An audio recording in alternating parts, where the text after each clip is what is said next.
Hi there, and welcome to episode 158 of the Is that right? Of the ADHD Adults Podcast. Or is I'm it James 59? Brown, the man who. Oh no, it is 58. Yeah, Sorry. thank you. No, it's okay. It's just expected now, isn't it? Standard practice. Yeah. I'm James Brown, the man who's something fangs, something long in the tooth, and I'm joined by Dr. Alex Connor, who actually has more teeth than usual. Only they're kept in a jar. He occasionally fondles. And the woman whose commitment to brushing her teeth for 2 minutes twice a day makes me feel like a dirty little child. Ding. Mrs. ADHD. Alex, hi. Give us a smile, love. Might never happen. What? Give us a smile It's because about your teeth. And also, No. it's the thing that makes me want to smash men in the face. Yeah, it's what misogynists say. He does know that, Sam. What he was doing there was a comedic pause of aggression and anger. And Sam, hi. Hi. How are you both, Mrs. ADHD first? I'm a bit tired. My gums are sore, coincidentally. Oh, interesting. Yes, Excellent. and my tongue is sore and white. How about you? Nope. And Alex, he says frustratedly, how are you? I'm excellent. Thank you, James. Very nice to see you both. Well, the numbers intern has told me that the jingle probably isn't ready yet. And you No, it is. Is it? Oh, and It's you're out, agreeing it's it's a out jingle. there. Damn it. It's out there. It's not. No, it's no. Of course, it's not a fucking jingle. It's not a fucking jingle. It's a piece of music that was crafted. I say crafted, but certainly Pat did most of the Into a crafting because I'm shit jingle. at the Oh. guitar. DJ Sessions is a star. He sent me my own turmeric selling jingle. I don't know if you've heard it. It's just incredible. Yeah, I've heard it. It's good. Amazing. Tarquin's also told me that the graphs for all the listener numbers for all 157 previous episodes all look the same because metrics are boring. This review isn't boring, though, from David Ninny Beersworth, which says, I'm 5 minutes into this podcast, and it's like listening to a children's book. Cliff, Biff, and Chipper have a mental health crisis. I love you all so much. Purple Heart. It's one of our favourite reviews we've ever had. That is a good one. One of whom has sent me a letter. Grammatically perfect. Thank you. That's right, James. It's from I'm just gonna check. Oh, getting my letters. It's from that's loads of letters. Sam, I rifle through them in my head. That's what that means. It looks like snotty tissue paper. Well, it's just a piece of paper. I've been using this exact one for like a year, so that's why. Oh, You mean you're not actually receiving physical paper letters from my dead father in heaven? That's I am. I just don't the pull them illusion up there. for sound effect purposes. Written on vellum. It is from a Robert from Kidderminster, actually. Good guess. It says, I listened to your episode on ADHD and the gut. How come you didn't talk about the benefits of a daily pint of O-negative blood? It works to keep James both pasty and furious. Good question, Robert. Science isn't ready for Draculas yet, that's why. Although Yakult are probably all over that. Don't drink blood. It's bad for real humans. Well, I've had a real letter. Are you ready? Nope. Yes. Thank you. It's from Heather's ADHD Clinic, NC. Does that mean North Carolina? I don't know what it means. Or not. It says, I love listening to you guys, all three of you, equally. Nothing to argue about there, so probably won't be chosen, which is really fine by me. False, Heather. I feel like I know you all, even though I am many, many, many miles away and we've never met. My husband doesn't have ADHD, thank goodness. Otherwise, I'm not sure our children would have survived this long. That being said, he tries to be supportive, but he truly doesn't understand how difficult some things are for me as they come easily to him. I like to think that he sees me as a beautiful mess. That's what my wife sees me as. Your podcast has really helped me to feel understood and to come to accept my quirks and the fact that I have a true disability. I'm much more open with my diagnosis and cognizant not to take on tasks and responsibilities that are, as I say, not my gift. Anywho, James, they've written, I love that. Anywho, thank you. I should really get back to work. It's been a hell of a tough focus day for me. Before I do, I want to share with you an email I received from my ADHD clinic this morning that I thought was just too brilliant not to share with my friends, in inverted commas, Sam Rabbit Ears, James, who I don't really know and who don't know me at all. It's a mass email, mail situation, so I'm not alarmed that it's personally addressed to me this time. Anyway, hi, Heather. We've started getting someone's auto ship of dog food. Please know that we have it in our office if you are missing it. Thank you. Sincerely. Heather's ADHD clinic, NC. Well, it's Heather's ADHD clinic that replied it. That's not who it's from, because there's a letter within a letter, and I haven't paid attention. This person is not Heather. Fact, we haven't got a name on it at all. Says after that, I meant to add in my message just a moment ago that you all have been literally laughing out loud in my office, LLOL, quite frequently, which just makes me feel like a sad human because you do not know me and I do not know you. But alas, your interactions are funny, like I'm with old friends. Okay, getting too mushy, I'm out. And we're calling you Heather this whole time. I say me. Who is it from? That's what I want to know, because we haven't asked permission. Well, you're going to send Mrs. ADHD off on a rabbit hole of trying to work out who it's from now. And then at some point, when I'm about to say something which is incredibly funny, she's just going to go, Charlotte! Or something like that. Well, it's bound to be Heather, isn't it? No. What? No, because she wrote. There was a letter within the letter from Heather's. Oh yeah, it says hi. Yes, Heather, it's hi, from Heather. her It says, hi, ADHD Heather. clinic. It's Yes. the ADHD clinic that she goes to. She's accidentally put their address in. Oh, Her name it is Heather. I've just looked Heather. it up. Yeah. Once again, the quality of this podcast is We're at loading least in. reliable. Yeah. Well, yeah. Well, it's quite reliable, James.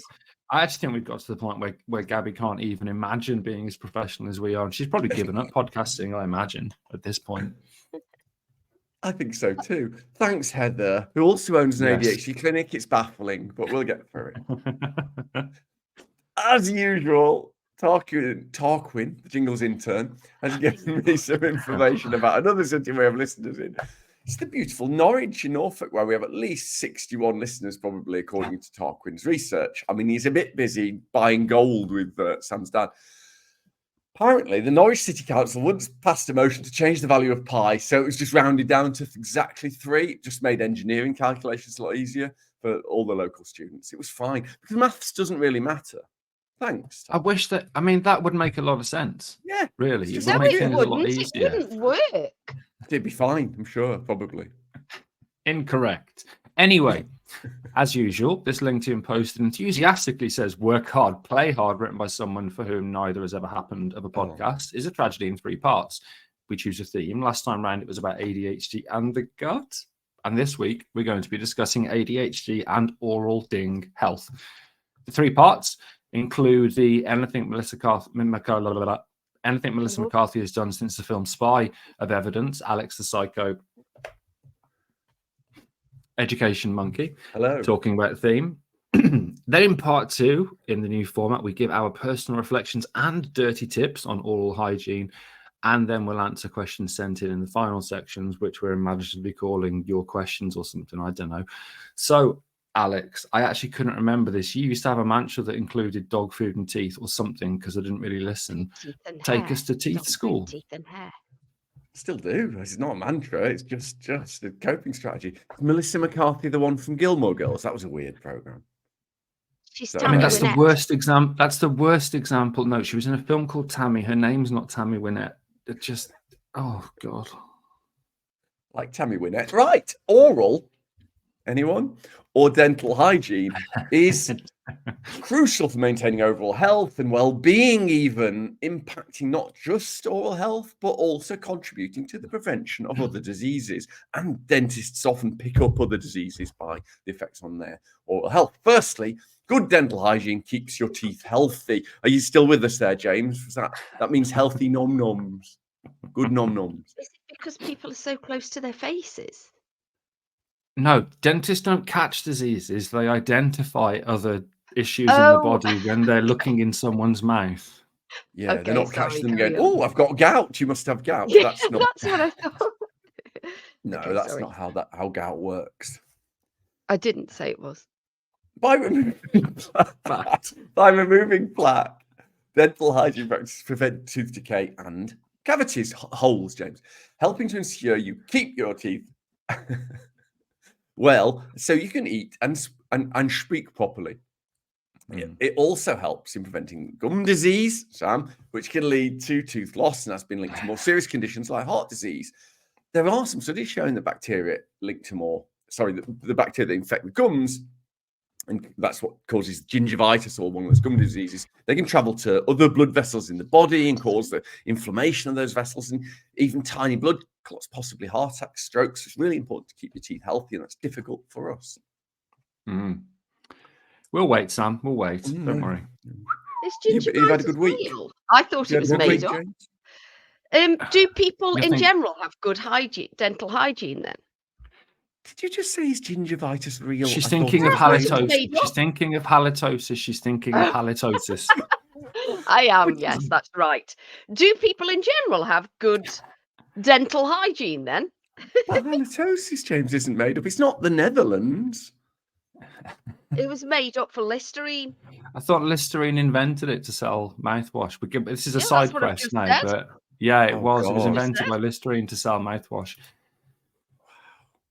Yeah. Great question, Sam. Very insightful, and can I say professional? According to the WHO, the World Health Organization, oral diseases affect nearly 3.5 billion people worldwide. Right. That's half of all of us. With tooth decay, that's what caries is, of permanent teeth being the most common condition, the most common oral disease. In the UK, according to the Oral Health Foundation, nearly 1 in 3 of adults have tooth decay, which is the most common reason for hospital admission among children as well, especially children aged 5 to 9. That's when the baby teeth are leaving and the adult teeth are coming in, according to NHS data. Another NHS survey from 2019 said a quarter of adults only visited the dentist when they had trouble. In the UK these days, that's if you can get in, bit of politics, James, which negates the benefits of all the preventive dental care that we need to do. And that's if you can find a dentist. So finding a dentist is about as easy, as James always says, as trying to plait snot. That's a very UK-based analogy. That same NHS survey showed that 77% of adults in England reported having 1 or more decayed, missing or filled teeth, highlighting the importance of regular dental care. So, me excluded, obviously, because my teeth are offensive in every way. The tired old trope in television programs and films about how bad English teeth are. Is there any truth to that? Yeah, it's a perception rooted in cultural difference more than, and media portrayals, I guess, more than the biological aspect of it. It doesn't separate aesthetics from tooth health. Where we are in the UK, there's less emphasis on cosmetic dentistry compared to in America. The British dental aesthetic has been focused on health and functionality rather than a perfect alignment, perfect brightness. And that probably is where that stereotype comes from more than health terms. In dental health terms, it's incredibly difficult to access dental care in the UK. It's getting worse and worse and worse. But historically, the UK ranks better, or at least on a par with America and also with many other countries. It's a widely cited study from looking at decayed, missing and filled teeth, DMFTs, they call them brilliantly. That's an abbreviation, James. So the DMFT indices, which I like, found British dental health to be better than that of the US. Did you like that? It's not a competition. Winning that one. I would like to watch that competition. They should televise it. Maybe hosted by Melissa McCarthy. We'll wait again, Sam. What about how often we brush our teeth? That is tremendous. I didn't. Oh no, yeah, you did. Yeah, sorry. I didn't think you'd read it out, but I can see now that you did. It's an insightful question. Great. Well, thank you. Blah, blah, blah, blah, blah.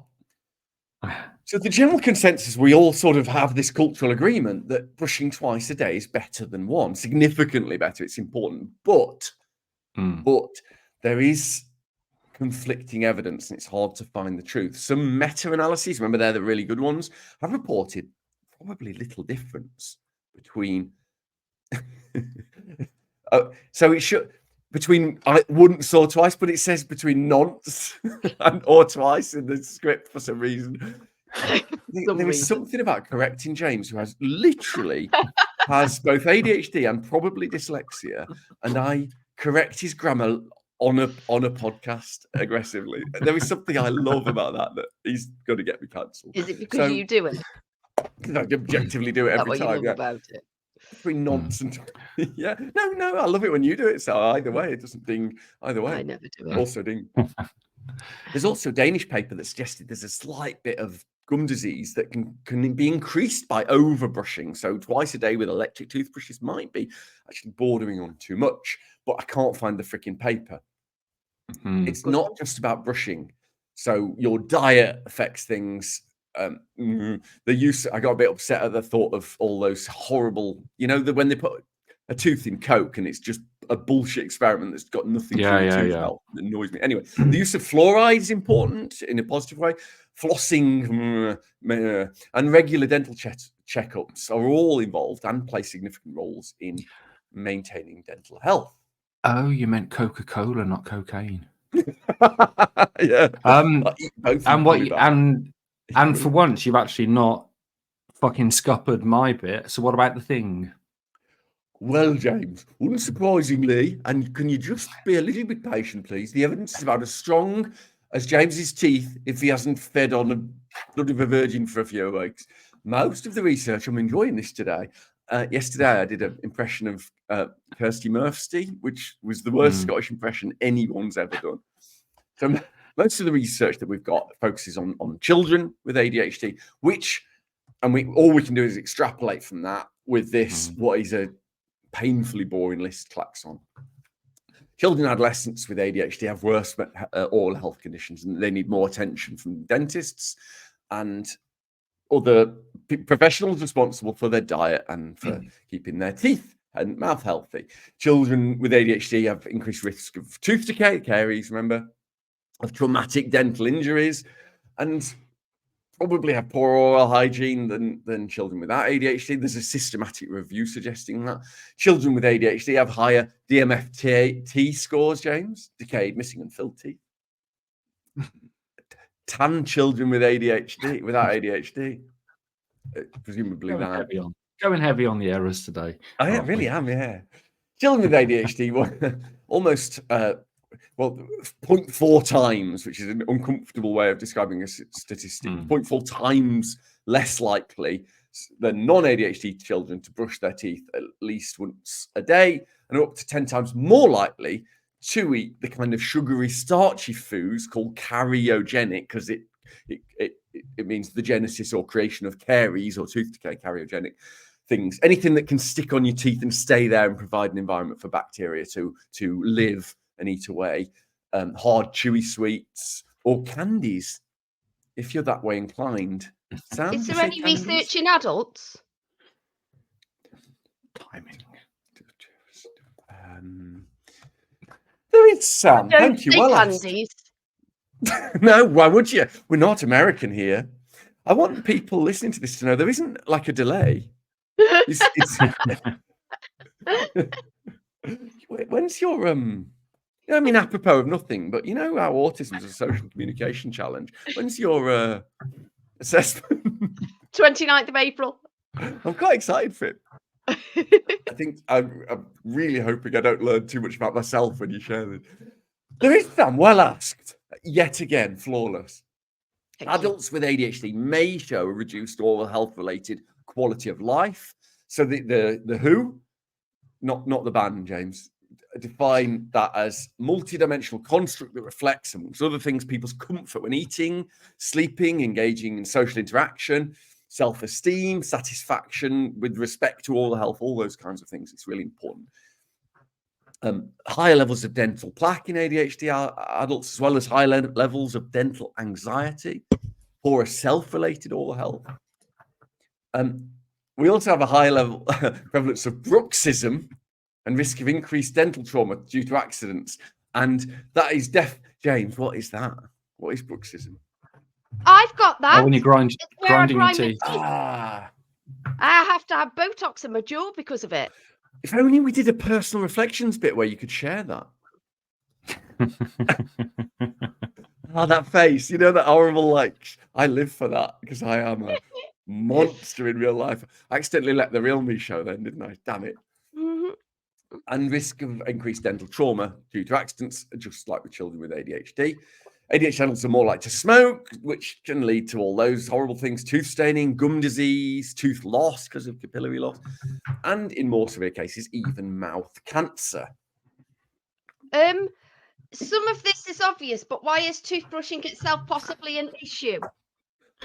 That is, I mean, you know, if what you do BBC with that. Question Time ever have a gap, they might be interested. Variety of reasons. I think a lot of people with ADHD in our community talk to us, don't they, about the inability to have routine of toothbrushing, of just the working memory of, I've got to go and brush my teeth. Time blindness. Remembering to start brushing your teeth, to go up and do it, managing to brush your teeth for 2 minutes, which is approximately 1,000 million hours. Is that, I think I'm right? And to do that every day and sometimes twice a day. Nope. Yeah, it's not going to happen, and it doesn't for me. Ding, I don't know. Anyway, we'll take a break and we'll be back in part 2 for the personal reflections that Sam just gave and a bit of tipping. See you in a bit. Just the tip. Bye. No. Alex, hi. Aight. What's up? Hello, Governor. Welcome back to episode 158 of Three, I haven't two, even one. timestamped that. Jesus Christ. No gap, not even a countdown. Just Carry on. Just carry on. Coming back in 3, 2, 1. Welcome back to episode 158 of the ADHD Adults Podcast, where we're talking about ADHD and dental health. Here we're going to talk about our personal reflections. James, what about you with your fangs? With my fangs. Yes. Yeah. Oh, lots of shame about this. I obviously, when I was young, back in the 17th century, and had parents who were had me late, let's put it that way. They were in their 40s. Brushing teeth, I think they'd all lost pretty much. They both lost pretty much most of their teeth, and both had false teeth, as I can remember as a child. So brushing teeth just wasn't reinforced. It wasn't a thing that, when it's the classic example of how to build a routine, is you need a cue, a habit, and then reinforcement. It's a bit like washing your hands. The cue is you go to the toilet. The habit is you wash your hands, and the reinforcement, which is positive or negative, is, you wash your hands, good boy, or you didn't wash your hands, get back in there and wash them, and that builds a habit. So I never had that. Have you brushed your teeth? Good boy. I was about to say, good girl. So it just never became a habit for me. I've always had, therefore, because of smoking and drinking brown fluids, stained teeth. Ding. And I remember Roasting. I've said this before when I did, because I used to do bit of stuff on the telly and that, and I remember one of the earlier things that I did on telly, obviously narcissistically, when I was on Twitter, when it was called Twitter, I thought, I'll have a look and see if anyone's commented. And the first comment was, oh my God, have you seen how yellow this guy's teeth are? And it fucking eviscerated me. Oh my Christ. I learned very quickly to never check the internet after you've done anything public, because you just get comments like that. So I've got all this shame and guilt that I've never, ever really had that habit of brushing my teeth twice a day for extended periods. I've tried electronic toothbrushes that have timers. That just seems to make it worse, because I've been brushing for ages and then the 30-second thing goes off and I'm like, that's fucking 30 seconds. That was forever. I've tried piggybacking it on other activities, which works a bit. If I've got to go downstairs and get the post or something, that helps. And I've got to be honest, sometimes I just can't be asked. I just can't be asked, particularly in the evening. So I've got a decent morning toothbrushing routine, because it's on my list of things that I tick off, and I take my medication in the bathroom after I've had a bath and do my hair and all that shit. So I kind of have a good morning routine, but in the evening, I can't be asked. I don't know what it is. I don't like the taste of mint in my mouth as I'm going to sleep. It's just like, I've already got into bed. Why should I get back up? Sam, I don't know if it's passive aggressively or what, will often say, have you brushed your teeth, James? Or shall we brush our teeth, for example, which makes me think, obviously, my fucking breath stinks, because she's just lay next to me and said, have you brushed your teeth, James? which makes me feel great about myself. It might be a really like clumsy, like erotic technique. No, it's It because could be. It ages could be. ago you asked me to encourage you to do it, and I'm not very Yeah. good at doing things subtly. No, you're so not. just go, You- have you well, brushed it's your not- teeth it's not- tonight? It's not even. Yeah, it's not even about subtly. You're not very good at the encouragement that doesn't come across kind of negatively. It's like the putting the headphones in while I'm eating makes me feel shit about myself. Saying Yeah. like I'm 6 years old, shall we brush our teeth, James? Again, makes me feel like that 6-year-old boy that didn't brush his teeth. So generally, What the headphones? What are you listening to? Oh, no, nothing. just noise It's just cancelling to block out the sound of him eating or or breathing. breathing or moving or saying anything or just basically being around her. That checks Yeah. out. So generally, I manage once a day, ding, and That's a good no, thing. it's interesting because when I remember when I was a nurse and we had this is going back obviously hundreds of years. We had somebody that came in to talk about dental health, and I'm going to use Was it this the in my leech tip. guy? It was, yes. It was very much about the humours, Alex, and how you need to go and sit in a dry room because you've got too much of one of the humours. So generally, I manage to brush my teeth once a day. I use fluoride mouthwash, and this is only because all those years ago I was told if you rinse your mouth with water, then you're rinsing off the fluoride that's in the toothpaste, and therefore it kind of reduces the impact. Therefore, I rinse my mouth with a fluoride mouthwash. So it's not something that I'm happy with. I'd love to actually pay to get my teeth whitened, because whenever I see myself, even on this, I just think, oh Jesus, yellow teeth, it's awful. I also remember as a child, the dentist, who was a fucking bastard, by the way, he was evil, saying that I needed to have braces, and my mum saying, nah, you're all right. So Wow. I could have had like a relatively nice straight smile, but my mum couldn't be asked. And this was And they when it could was have free on the shaved those NHS. 2 really long ones as well, couldn't they? But I have, Yeah, but Alex, that would you're have not even affected his joking. I have actually got fangs. Yeah, So, I have. Mine grew over yeah, the they're top not as of good as normal mine. teeth. Get lost. Anyway, if you want my tip, and I know Ooh, Sam I does. think I do. Yeah. Very much. So again, this is about habits. Remember, if you're at that point, and there are some people I coach who are at this point where you're not brushing your teeth and you want to, it's not just going to happen. You have to try and build a habit and turn that habit into a routine. So that means, again, you need a cue, because for a habit, you need a cue. And that's the bit we forget, is the cue to brush our teeth. So there are things that you can do, like my list that's on the mirror. You can, for example, get a little sucky cup ding and put your toothbrush in the shower, so that when you shower, your toothbrush and toothpaste is in there, so it's right in front of you, so you see it. That's the visual cue. And as I said, kind of piggybacking it on other stuff can help. And this is more than one tip. And this, again, is going back to when I had that session as a nurse years and years ago. Don't waste your money on ridiculously expensive toothpaste, because some of the tubes of toothpaste are now £7 or £8, which is mad. When you look at the list of ingredients, they are exactly the same as the list of ingredients for the stuff that's £1.50. Poundland is your friend here. Exactly. And some of the ones which work for sensitivity, that's different. But just when it comes to toothpaste, don't go with these ridiculous ones that absolutely do not whiten your teeth, but just claim to do that. So that's me. Sam, what about you? That just reminded me I can only use one toothpaste, because if I use any other toothpaste, all the skin comes off my gums and the inside of my mouth. Like in sheets, I can pull it off.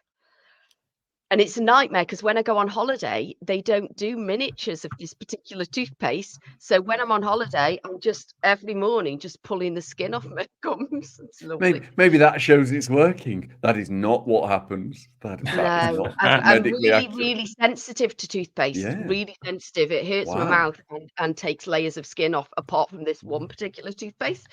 I have bruxism, as we mentioned before, and that would really affect my teeth, because obviously grinding, it's getting the surface down. And I fucking love fruit. I eat loads of fruit, but it wears away the enamel. It kind of eats away at it at the front. my dentist would always say, have you been drinking lots of fruit juice? And I haven't been drinking lots of fruit juice. I've just been eating lots of fruit and grinding my teeth, probably immediately afterwards. My mouth, every tooth in my mouth is probably filled, maybe. I don't know, because I'm not very good with my teeth, but I'm really, really good at brushing my teeth. I have to. I can't not do it, but to do it, I have to do it in bed. Oh, that was my tip. Ding. Can I just to point out as well, she doesn't just brush her teeth in bed. She does it with her mouth wide open, so toothpaste is spraying all over me. Well, I have to do it a while I'm particular laying. way. Yeah, I have in to that do it you're the way I was facing shown me at and school. toothpaste is spraying all over my face. Holy While you're doing shit. I And know. yet if I but get have into to bed do it in wearing bed. an item of outside clothing, she goes fucking mental because I'm introducing germs into the bed, whereas she's spraying toothpaste and her phlegm everywhere. James, furry costumes aren't items of outside clothing, though, are they? Which is a Well, it depends furry. where you've been wearing them. If we only wear them in the bedroom, then no. But It's if there fine. are outside furry costumes, then yes, it's introducing bacteria. So Yeah. only bedtime costumes. But yes, I brush my teeth the same way I was shown when I was in infant school. Because that's the way then in my head that I have to do it. But yes, that does involve, because I have to kind of I do have to have my mouth open and do it a particular way. And yes. Ding. But I don't have a problem brushing my teeth apart from the boredom, because I have to do it. I think it's an autism thing. It's one of the routines that I absolutely have to do, otherwise I don't feel right. So and I've got lots of weird routines, but this one is actually a good one. But if I don't do it, I don't feel right. So there's no way I could go to bed without brushing my teeth, because I would just feel too weird. And I don't have to wear, though, a mouth guard in my mouth anymore, since I have Botox in my gums. I don't have it in my gums, in my jaw. So that's better, isn't it? Because I used to have to wear this mouth guard, and then that would dig into my... I've had a new toothbrush, by the way. It's amazing, but it is hurting my gums. And it reminded me when you said, but I love my electric toothbrush. It's the best thing ever. But I had to use the gum health one today, because yesterday I used the white one, but it really went into my gums and hurted them. So I've had to move to the gum health one. Alex, what about you? My producer said to me, do you remember Ronnie Corbett from the olden days? Was he the little one? Yeah. Oh, It's the Alex one that's like Alex. If the two of us No, that's not true. Ronnies. Actually, you can be Ronnie Barker these days. You know what I mean? Did you provide a tip, Sam? By the way, yes, I brush Was my it? teeth in bed, Don't. and That's that a helped terrible me to tip. do it. Don't do that. Okay. But it means I yeah. can have time in bed, you see, because I get up and think, oh, I really want to get back into bed. So I do. I get back into bed with my toothbrush and lie there kind of snoozing and brushing my teeth. That sounds like the worst experience I can imagine. Horrible. I fucking love it. I have to brush them in bed. What about you, Alex? Yeah. It's always been a bit of a problem for me, especially as a kid. So what interests me is this kind of definition of success that a lot of people with ADHD restrict themselves to. James often says that he struggles with teeth cleaning, but I don't. James, I never clean my teeth at night, ever. So when I say I don't struggle with teeth cleaning, it's because I don't give a shit, and you do. And it's that, I think, that's really interesting for people, adults with ADHD, to bearing in mind that for me, once a day with an electric toothbrush, ding, is enough that I don't get caries because I don't need a filling. I go for checkups every 6 months, and my teeth are good. I floss maybe once every 3 months or 2 months, and that's it. If I've eaten something smelly, I'll clean my teeth afterwards, but I can't do it at night. What you were describing, James, about why you don't brush teeth at night is you're inside my brain describing what's in there, which makes me less unique and special than I want to be. But it's so accurate. It's exactly me. But since moving to electric toothbrushes a long time ago, 20 years ago, I've had zero fillings or problems. Meds cause dry mouth, which can cause bad breath for some people. I check that with my significant other because I really worry about it. And actually, the fear of bad breath is what helps me get my teeth cleaned on a regular. If I miss the routine in the morning, I'll forget the whole day. There's no other time I will think, oh, I'll brush my teeth. So when you talk about piggybacking games, I do the cue that you have and the piggybacking. The piggybacking is double bubble, double reward. While I'm cleaning my teeth, I do another task that I want to get done. In my case, I make the kids' beds and open their curtains in the room. That's it. And I can do that with one hand. I've got electro. I can do one hand. I've got this down pat. I might film it. It's an absolute. I can make the bed with a big flip with one hand of the duvet, of each duvet. Oh. And I open the curtains with one hand. And I shut all the doors while I'm cleaning my teeth. That takes about 2 minutes. The girls probably don't have a super king size bed, Sam. So I imagine it's probably easier to make a smaller bed. But Sam, their single beds are pushed together, and the wood in the middle. You can buy a V-shaped mattress called a Love Bridge. So we've got one. We had one. Yeah, because we had twin beds, and then I had a Love Bridge to straddle it. Yeah, brilliant. And now you've just got the standard bunk beds, have you? Yeah. Well, one bed, one coffin, obviously, but it's potato, tomato. The other thing is about the cue, James. When you said cue, do you mean CUE, like trigger, or cue? Yeah. Something that acts as a prompt for you to then engage in that habit.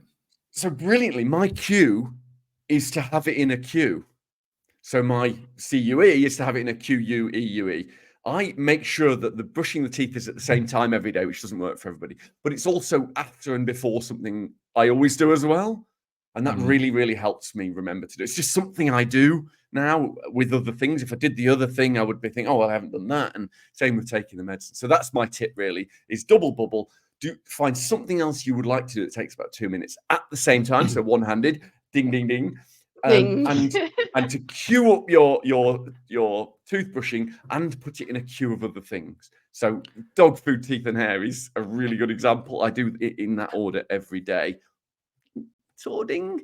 That is my that's it, really. That's all I've got. Can I add something that I forgot about? Yeah. And that is I can't remember whether you mentioned it or not, the increased fear of dentists. I think is found in people with ADHD. Yeah. I haven't been back to the dentist since that time. I think it's 2 years ago, Sam, when it's not a very good dentist, our local dentist, but I went, and a tooth over the period of about 2 years had been like bits had been chipping away, and they'd been making the filling bigger until half of a premolar was a filling. And eventually that just broke off. Yeah. It was. So they said, well, we'll have to take it out. And they put the anesthetic injection in and said, can you still feel your mouth? I said, yeah. And they put more in and said, that'll be okay. I said, no, I can still feel everything. And they then accidentally broke the tooth off as they were taking it out, exposing the nerve without pain relief. And the agony was unbelievable, but I was such a people pleaser that I didn't say, sorry, can you just stop and put more anesthetic in, because I can feel all of my mouth. And as they were tugging at my tooth, I was kind of thinking, Jesus, I can feel all this, but I didn't stop them and haven't been back since. Properly bonkers. I mean, dentists are a bit of a nightmare for many, many adults with ADHD. They're not to live in the real world, don't they? Like, don't drink Coca-Cola or fruit juice. It's just nonsense, really. The evidence doesn't back that up, because you swallow it with the saliva straight away. You know, if you held it in your mouth, sure. And my dentist just died. Unrelated. Wow. No. I loved him as well. He was amazing. Oh, well, I'm going to say hi, Dave, but he's gone. He'll be sat there with Robert listening in wherever they are. Anyway, to move things on, we've got time for a game, Alex. If you're ready. I was going to use this the other week, but I didn't because it was kind of obvious. So I burnt parts of my body recently through kind of inattentiveness. And there's three options. So we've got an air fryer, whatever it is. we've got an air fryer Very for good shot. cooking, and apparently they get quite hot. We've started using these paper inserts. There's a tip, so you don't have to fucking clean them Oh, every yeah. time. These little I use paper them, yeah. baskets that sit in there. Brilliant. But I burnt my hand on an air fryer, not realizing how hot it was. So that's Hand. option one. B, Hand. Yep. Option two is that I burnt my lip because I couldn't wait for some bachelor's super noodles to cool down, even though they are always as hot as a McDonald's apple pie when you go to eat them. And one of them kind of trailed down my lip and it burned. Wait, air frying bachelor super noodle. No, it's a separate thing. Option one is I burnt my hand on an air fryer. Option two is I burnt my lip eating bachelor's super noodles, chip chop curry flavor, if you're interested, you know. Mhm. And then Nice. option three is that our boiler's playing up at the minute, and you either get really hot water or just no hot water. And I ran a bath, didn't check the temperature, and burnt my feet, legs, and arse when I jumped into it. Oh, that's a good one. I don't think it's super noodles because you don't buy curry flavor. You tend to buy positive flavor because you're Dracula. That's a good one. Also, saying that the psychologically saying the flavor is too much information, which is often a sign of deceit or uncomfortableness. I don't think you burnt your hand on the air fryer because you just put your whole face into it. Usually, like a little, like an animal wearing your furry suit is a rat. So I think feet, legs, and arse, tightly or sex tape. That's it is the title of my sex tape, and that's now 9-7 to me. Because it's not the right because answer. you're is it? wrong. Look It's at- not look the at right your answer. little The happy, correct answer is smug little correct face. answer is my lip, and I was going to use this a couple of weeks ago, but you could actually see it's yeah. gone now. It looks like I had herpes. Curry flavour super noodles. It I was. do. Right, on that fabulous note, we'll take a break and we'll come back in part 3 to answer some of your questions. See you in a bit. Yeah. Bye. No.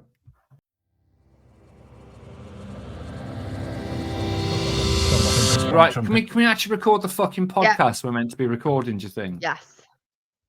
Mm. Right. Coming back in 1, 2, No, 3, I haven't got the patience. 5, bump, 6. Welcome back to episode 158, where we're talking about ADHD and dental health on the ADHD Adults Podcast. As always, in part 3, for like the last 2, God knows, we're answering the questions that you sent in to using the form on www.theadhdadults.com. What is it? UK. UK. I haven't got it written down, sorry. Have you got a question for us, Sam? Go on, ask us summit. Yes. From Alex. Dear you lot, I'm recently diagnosed 44-year-old ADHD bloke in Australia and a fan. I was just scanning your podcast topics for body doubling and couldn't find one. Apologies if I've somehow missed it.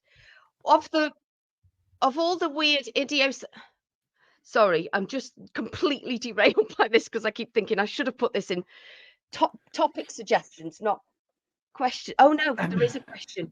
I'm getting ahead of myself. I was just scanning your podcast topics for body doubling, couldn't find one. Apologies if I've somehow missed it. Of all the weird idiosyncratic shit I've experienced in my life, learning about this trait felt the most revelatory. I am near useless when alone, trying to focus on certain things. Ding. Even creative stuff I love. However, put me in a room with another person, ding, also undertaking the task, ding, and I'm a total machine, ding, ding, ding, ding, ding.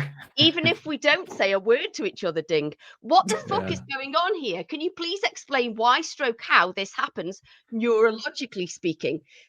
Thanking you all for your work and humour. That was definitely a question. Sorry, I got derailed and wanted to put it in the topic suggestions thing. We do this on Patreon, ding. No, not that. James, go. I don't know about the neurological basis for it, but the way in which I understand it's not something that I don't think. I'm not aware that a lot of research into the why of it working, for example, has been done. But if you remember, most people, not all with ADHD, have less intrinsic or internal motivation, and we are often motivated, i.e. we lack motivation, but we do respond to external motivation. So people pleasing, deadlines, stuff that other people want us to do.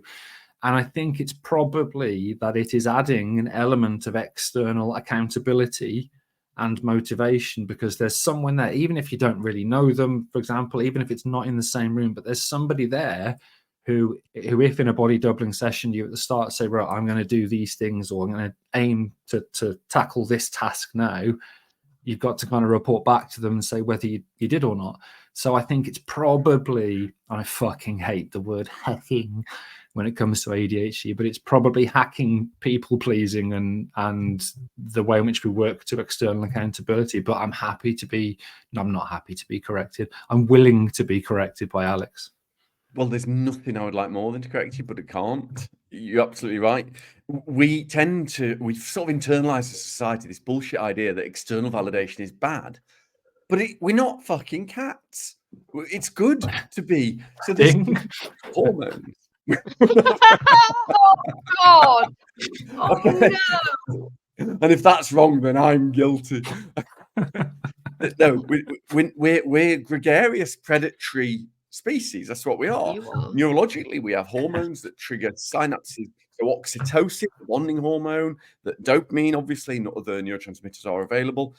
These are there to make us like and communicate and bond. We care about other members of our species in our village, in our tribe, who aren't our family, who aren't our children. That is a phenomenally cool thing about our species. It's one of the good things when you're feeling all the hate in the world. That's a great thing to remember. So the idea that external validation is bad is too simple. External validation can be very healthy if you control and choose what activities you're being externally validated for. If you're in charge of that narrative, it's healthy. That's an internal locus of control. That's what it's called, about external or extrinsic validation. That's healthy. When you're doing it for everything, so someone asks you a question, you feel always obliged to answer it with all your information, that's unhealthy. You know, if you're not in charge of the narrative. So it's what you are is a human who has external validation, and all humans do. It's just the level. So as James said, I say accurately, but you know, sometimes blind things pick up corn, don't they, James? What you've done is, hacked into the fact that we are gregarious predatory species. It's a good thing. Can I ask a question? Or unless, Sam, have you got thoughts on that, on body doubling? No, not at all. Thank you. Question 2 is from Leroy Bianco, which is a brilliant name. This is one where I'd love to hear from Mrs. ADHD. Oh. No one, this is the first time a letter's ever started like that. Not because she's more entertaining than James or Alex. I mean, she is. But I would love to hear how she came to, I mean, it is true, how she came to suspect she has ASD as well as ADHD. Now I'm on methylphenidate and getting coaching from ADHD. I'm noticing a lot of possible autistic behaviors. Just a reminder, autistic spectrum disorder, some people say condition, ASD behaviors that were probably camouflaged by my ADHD. Yes, I've gone online and spent hours doing all the tests at least 5 times. Given the amounts of overlap, though, it's difficult to know how to tell whether something is ADHD or ASD, or when ADHD might be camouflaging for the autistic traits. Anyway, that's far too many A's and D's. Ding! And I think my head is going to explode. Ding! Just want to say how much finding the podcast helped me at a difficult time. I hope it continues to be the same shambolic mess or interrupted wank that we all know and love. Thank you. No name on it. I'd love. Oh no, Leroy Bianco. Yeah. So Sam, what was the process of suspecting you were ASD as well? Do you use the term ASD for yourself?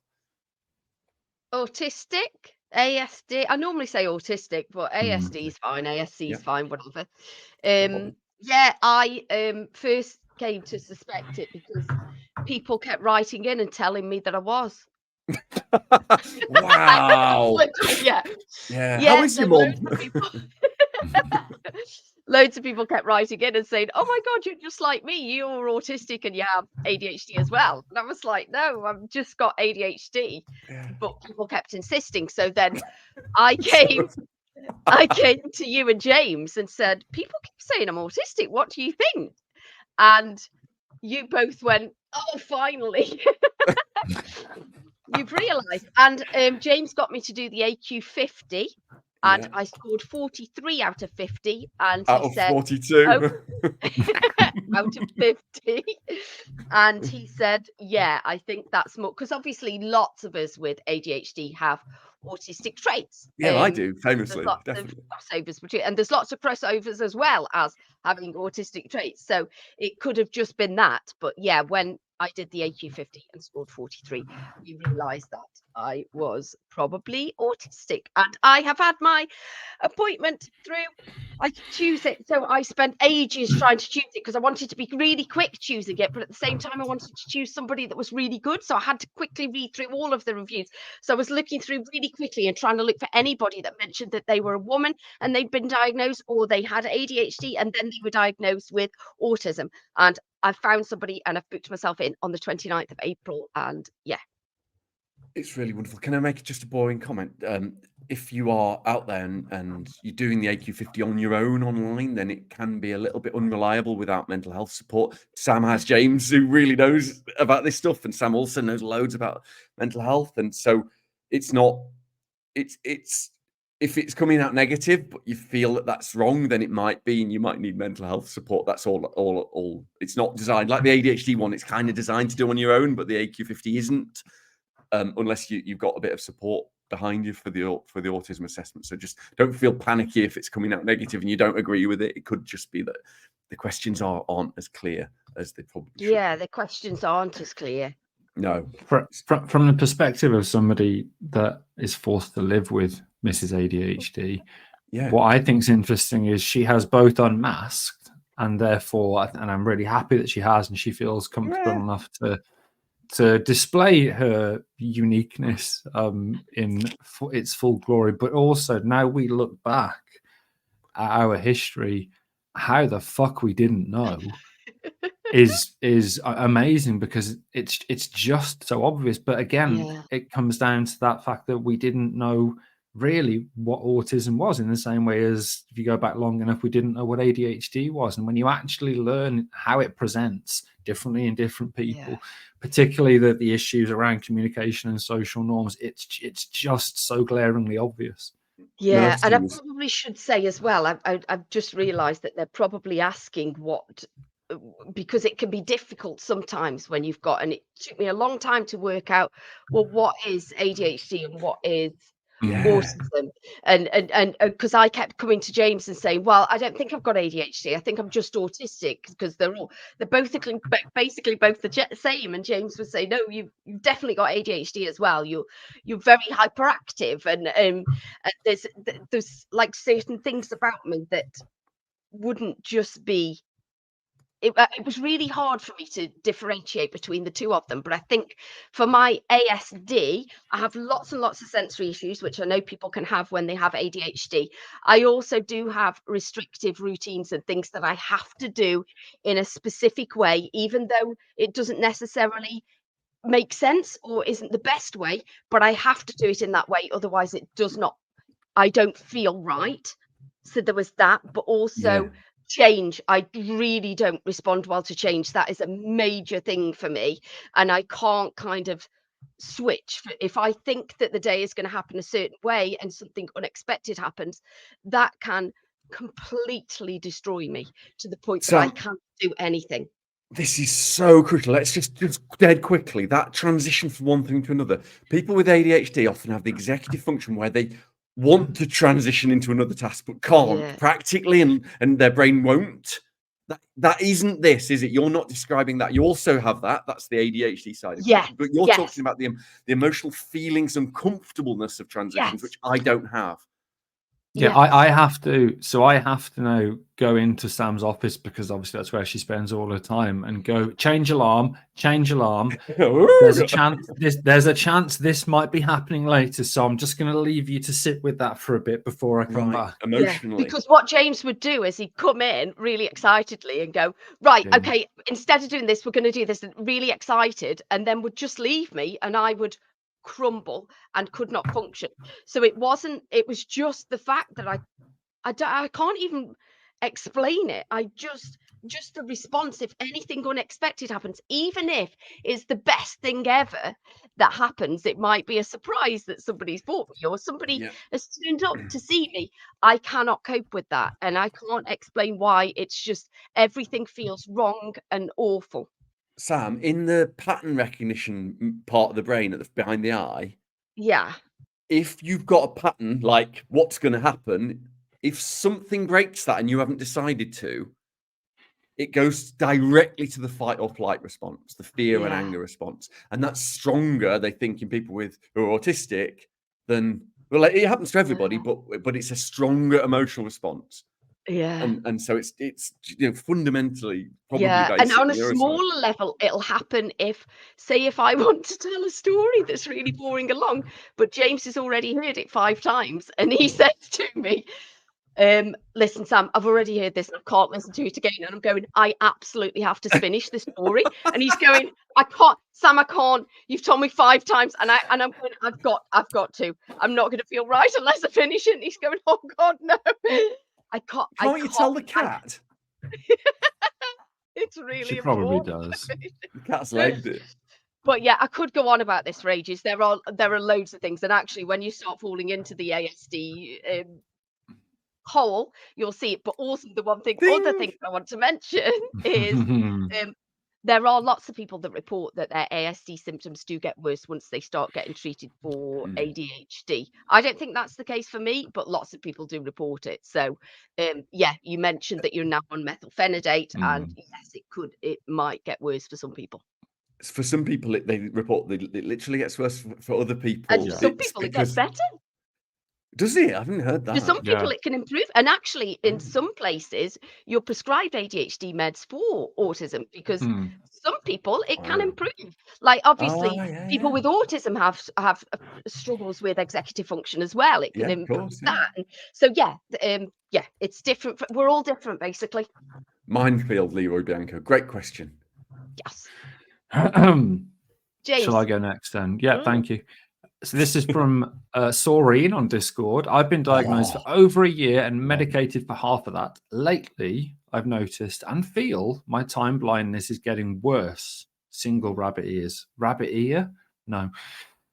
Don't believe that's the correct word for it, but it's all I've got. Is this possible? For example, depending on a variety of life circumstances, or is it more likely to be a type of unmasking? For context, I'd always been a get there early and sit in the car park and wait type of person. Sam's nodding, so I'm going to go to you first, Sam. I am nodding because I'm the same. And for me, I think it's definitely unmasking because I used to put myself through so much stress because I know that I am the last minute, get there late for everything. I used to, as a coping mechanism, get there extra early. I don't anymore. And I think it's just because I think, well, this is me. And I think it's that for me, but I don't know what you two think. But yeah, for me, it's definitely, I think, no, I'm not going to do that anymore because that used to really stress me out. So I don't. What about you, James? You've written so. Oh, go on, Alex. Yeah, no, James, go on. What?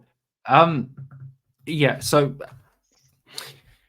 time blindness is absolutely central to ADHD, and Russell Barkley and others have talked about how it could be the central deficit when it comes to paying attention, because this idea of something temporarily being distant to us means we struggle to engage with it, and we work, hyperbolically on tasks, etc. But time blindness is so easily influenced by the other issues we've got. So distractibility and poor working memory will always exacerbate time blindness, because if you're doing something and then you get distracted and you forget you were doing the thing, and then all of a sudden you're doing something else, then that thing that definitely was going to take half an hour takes a lot longer. And I think Sam is probably right. As we unmask and start to both unmask and learn what ADHD is, and therefore we can spot the things that we used to maybe just shame ourselves for, it may feel like things are getting worse.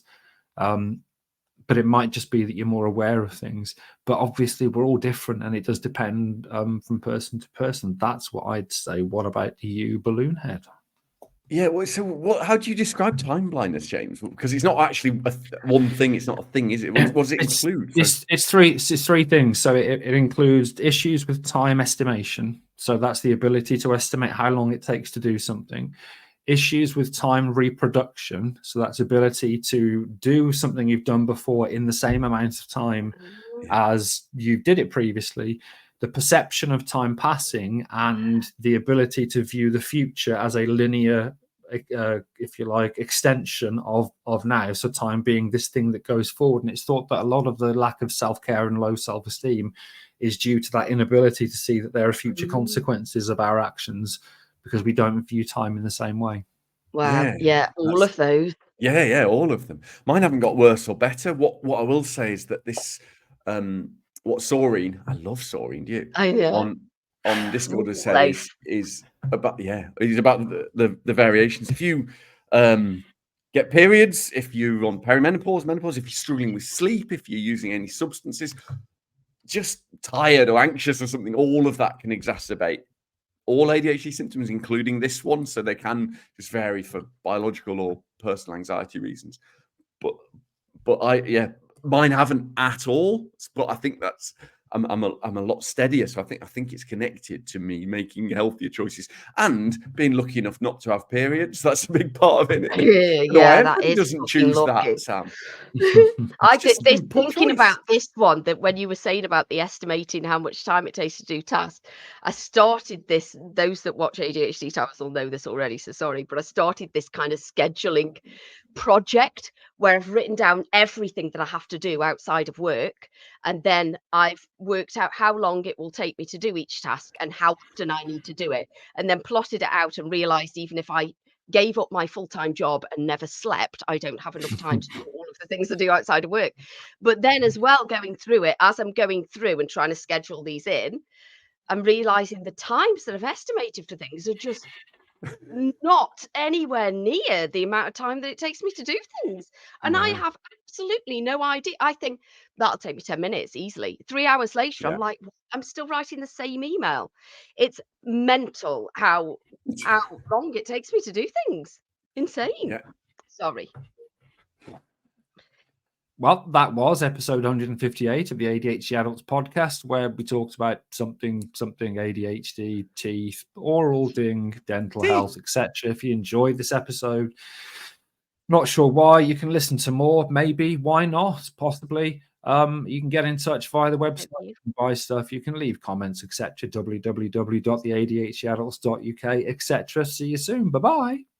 Bye. Bye all. Trigger warning klaxon. Klaxon, klaxon, klaxon, klaxon, big klaxon. Trigger warning klaxon.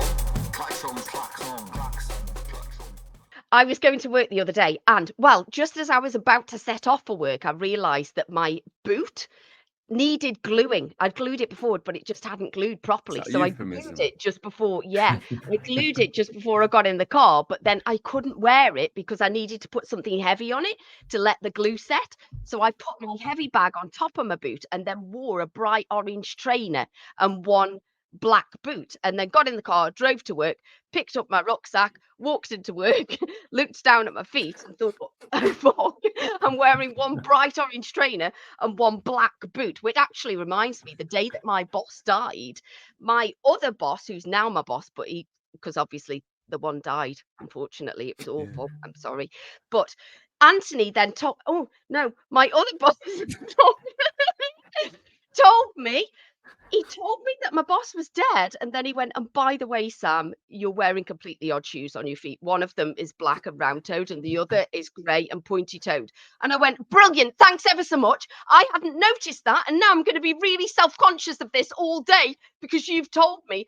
And he was really sad that he told me. But anyway, I had to go back, and this glue still hadn't set. So then I had to walk into work just standing on my tiptoe, and then I took it off when I got to the office and just held it in the one hand while I typed with the other hand for ages. And then when it was set, I had to wash my hands 15 times. Why didn't you put the other orange shoe on?